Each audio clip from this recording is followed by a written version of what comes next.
So first, I'd like to address the issue of the brain being mature, and the opponent said that at the age of 18 it's going to be more mature, and it is going to be slightly more mature, but according to the National Institute of Mental Health, they report that the part of the brain that weighs risks, makes judgments, and controls impulsive behavior is still developing in teens and does not mature until about the age of 25.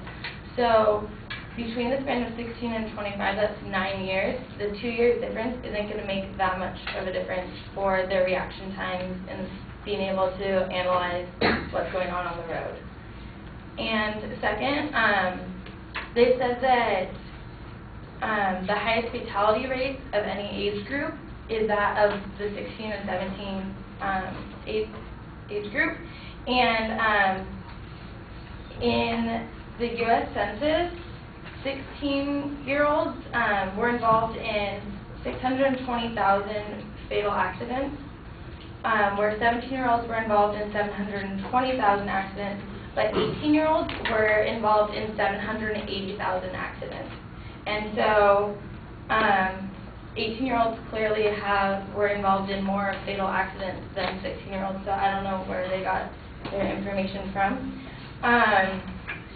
And the number of accidents involved in had-been drinking drivers per 10,000 licensees for 16 was only 1.8, and 17 was higher at 12.7, but 18 went up to 17.4, and 19 went up to 19.4.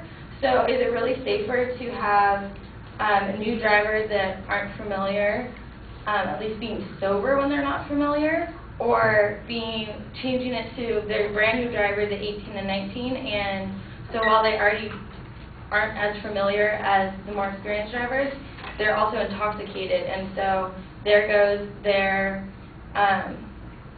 slightly higher mature brain being able to make faster impulses because their judgment's impaired.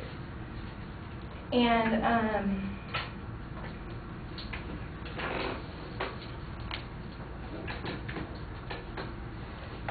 going along with what my partner said, in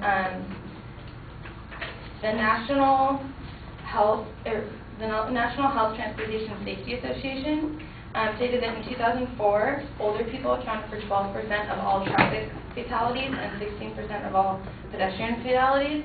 And so if we're going to raise the driving age to 18 because of these fatalities, are we going to then cut off, or at a certain age you can't drive because they're actually killing just as many people as the teenagers are? And my last point is that they said that most of the Americans favor raising the driving age, but at the same time, 16-year-olds can't get, according to the California DMV, 16-year-olds cannot get their license unless their guardian signs the paper. And so if the parents were against them driving, they wouldn't be able to get their license.